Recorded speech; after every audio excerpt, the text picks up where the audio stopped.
After being fairly quiet on politics for a while, I was asked, why would you want to return? Why would you want to speak in political matters again? And the answer is simple. For so long, and through the time I was not in politics and speaking on political matters, it was our women folk, who remained steadfast and supportive of me. It was our women folk who lent their feminine traits of support, of love, of care that kept that small spark of passion in me alight. And then we see, and you would have to be blind and deaf and negative in your intellect, or very low intellect, to not see, the pain and the suffering of the women folk in our European nations and United States and Canada.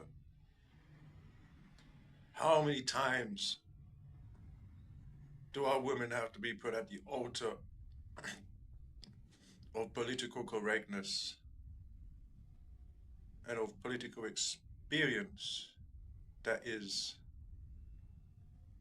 borderline mentally ill, where we would say the price of multiculturalism, the price of removing the Christian basis, the moral foundation of our society, the family, the greatest honor a woman can bestow on humanity. The joy of when men and women meet, and then the discussion of women's rights becomes nullified when the man and the woman becomes one unit and one people, and they create the foundation stone of all great civilization. It was never the economy that made civilization. The economy makes the genius of the man and the woman, of the foundation of our nation. Money makes it easier, but it does not make it. What makes it is already evident and already present. It is our founding stone values that we all live and cherish upon. Do unto others as you would have done unto you. Love thy neighbor. Do not take a life unless it is in the most extreme circumstances of self-defense. And yes, for the honor of our women. For our women have never needed politics to tell them what their natural and God-given rights were, that their greatest of honor that can be bestowed upon them is not the title of a boss, a politician, or a prime minister. But there is no more greater elevation for the spirit of womanhood. For when she is at the end of her life, there will be one group of people there to remember her.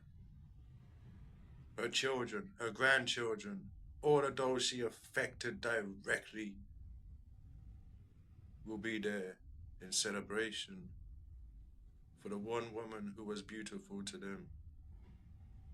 Our women are being abused, sexually violated, and many other things in society. And when it is women that have remained steadfast